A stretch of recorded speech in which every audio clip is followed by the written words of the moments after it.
Welcome back, Oilers. I hope you all had a wonderful Veterans Day weekend. I'm Mariana Mello. And I'm Christopher Carvalho. And this is your Campus Update.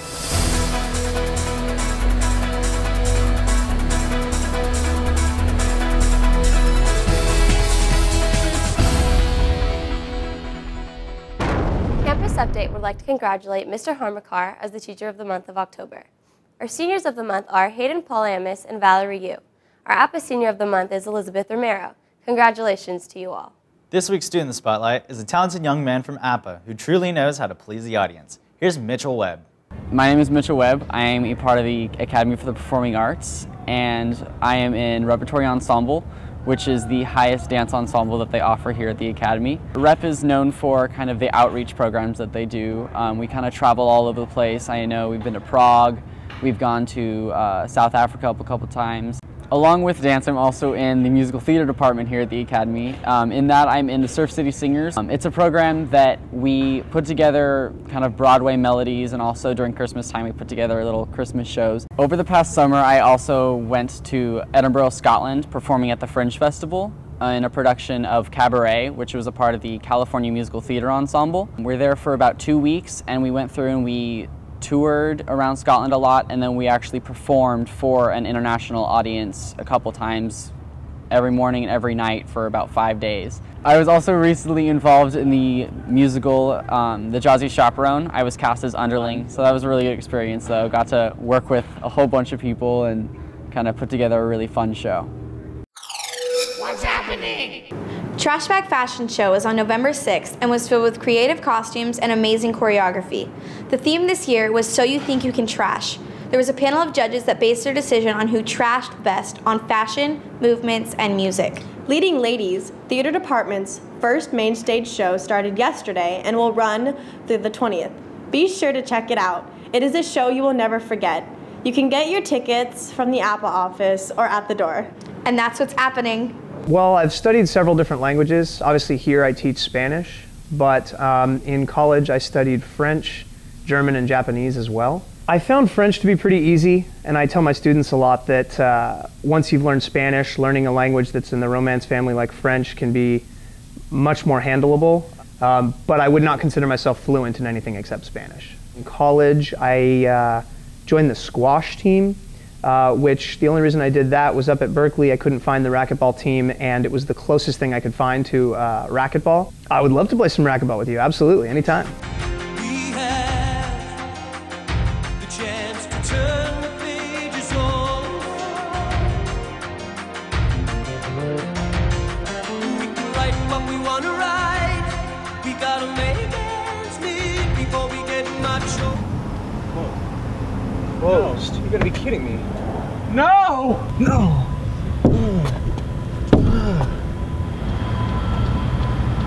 I would've won. Nope.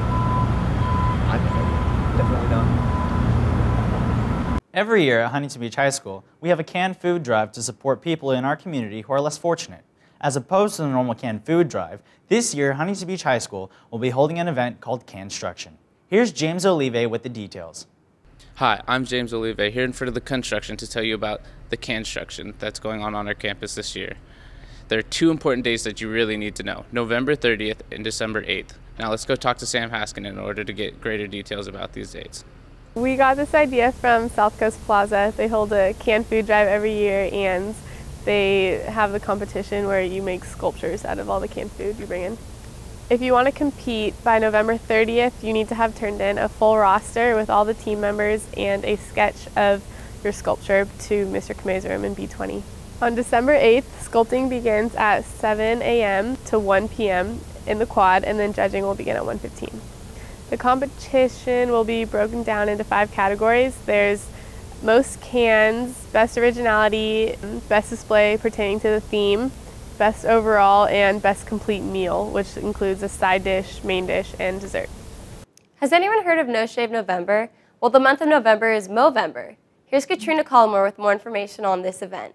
Movember is an event where men grow out their mustaches to raise money for men's health, such as prostate cancer. All funds go to Movember and Live Strong Foundations. We have a student on campus, Stephen Polenko, who is participating in this event.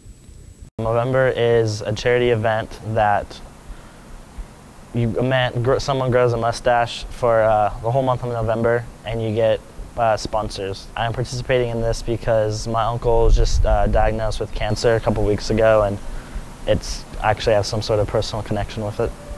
In addition to Movember, this month is also Poverty Awareness Month. The Human Relations Club Bridges, as well as many other clubs, have been working to spread the awareness of this global issue. Here's Brittany at break to ask you some questions on poverty awareness. The working poor in America are growing even poorer. This is the Brittany at break special. I'm at Mrs. McLaughlin's room to ask the Bridges Club about America's growing poverty problem. Do you think the federal government should play a smaller or larger role in helping the poor? I think that the government should play a much more larger role in helping the poor because we're the wealthiest nation in the world and we should be able to feed our people.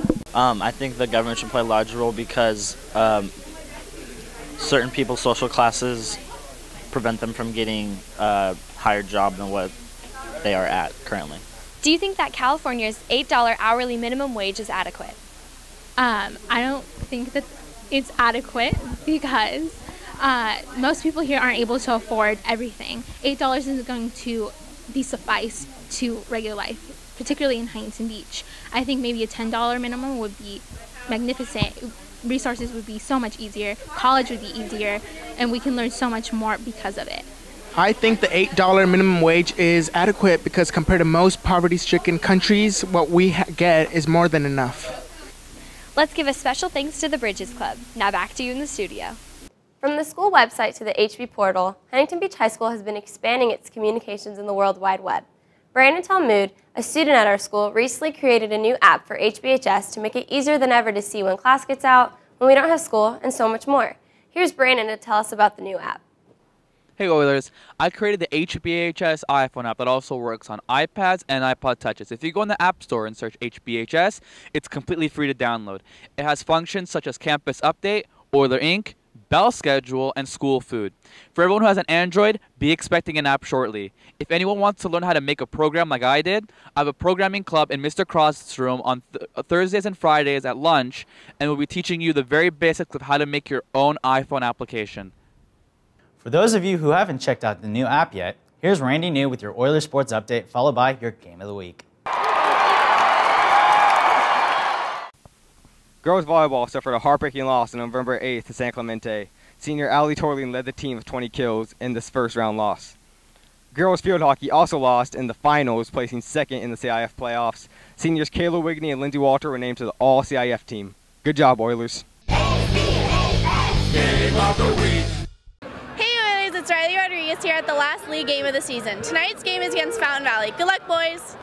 The game resulted in a 30-12 Oiler victory. Ramon Vargas and Chris Olvey both scored on receptions longer than 60 yards. Michael Chisok also threw for 167 yards and 2 touchdowns. Come support the boys tonight in the first CIF game at LA Valley College Monarch Stadium at 7 o'clock. On January 8, 2010, Gabrielle Giffords, Democratic member of the U.S. House of Representatives for the state of Arizona, survived a shooting at a political event in Tucson, Arizona. Currently, she is doing well and is ready to return to Congress, as she stated in her book, "I Will Get Stronger, I Will Return." On top of that, Giffords will be publishing a memoir titled Gabby, A Story of Courage and Hope. This book will have details of her recovery from months of intensive therapy to walk and talk again, as well as a struggle with her emotion to find closure with her shooting experience. So for all you political intellectuals who are looking forward to her return, her memoir will be released on November 15, 2011. On November 2nd, the Occupy Wall Street movement made its way to Cal State Long Beach's Upper Quad, collaborating with the California Faculty Association to host the National Solidarity Teach-In and the Operation Defend Education. With many different opinions and suggestions about how to achieve mutual goals for everyone, the movement's current standpoint is to spread awareness about the movement and to inform people about what they are seeking to achieve. For more information, please visit occupylb.org. For all you music fans out there, Coldplay's new album, Milo Xyloto, which was released on October 24th, debuted at #1 on the Billboard's Top 100. It sold 208,000 units the first week, which makes it the second highest-selling album of 2011, after Lady Gaga's Born This Way. It's the band's first album in 3 years and a mixed-genre album, ranging from pop, R&B, and electronica. Some of the more popular tracks on the album are Paradise and Princess of China, which features Rihanna. Other new albums worth checking out are Florence and the Machine's Ceremonials, which debuted at #1 in the UK and sold over 94,000 units, and Adele's 21, which also debuted at #1 in March and features tracks such as Someone Like You and Turning Tables. In other news, the Mexican government announced that authorities arrested a top Mexican drug cartel, Juan Francisco Sirius Roja. Defense Ministry spokesman Colonel Ricardo Treviño Trejo told reporters that Roja is considered one of the most violent subjects responsible for countless killings. Mexican officials consider the arrest a huge step forward in the war against drugs, as Roja was a top lieutenant of the Arellano Felix cartel. For Thanksgiving, Catherine O'Shea and Caitlin Glenn are making their own favorites on this week's HB Cooking. Welcome to HB Cooking Thanksgiving Edition. Today we're figuring out if homemade pumpkin pie is better than store-bought pumpkin pie. Is going the extra distance really worth it? Let's find out. B. Yeah, I like B better. This is definitely homemade, and that is definitely store-bought. Okay. Homemade, store-bought. Now we have a little secret for you. It's the same pie! They're the same pie. Oh. Wow, this is embarrassing. Okay, well, they were both good. Oh, they're the same? They're the same pie. Oh, that's terrible. I feel really stupid, but they taste really good. So can I have more pie? Now it's time for this week's Facebook challenge. Hi, I'm Kim McCormick with last week's Facebook challenge winner, so let's go in and find out who it is. Hi, I'm with Campus Update. Is there Kelly Bauer in here? Oh. Okay, but before you can win your prize, can you tell me which president signed the bill making Veterans Day a national holiday? President Eisenhower? Wait, can you say President Eisenhower? Thank you. Congratulations. What year was the first Macy's Thanksgiving Day Parade? If you want to be the winner, be the first to answer the question and post on our Facebook wall. Well, I'm Mariana Mello. And I'm Christopher Carvalho. Thanks for watching Campus Update.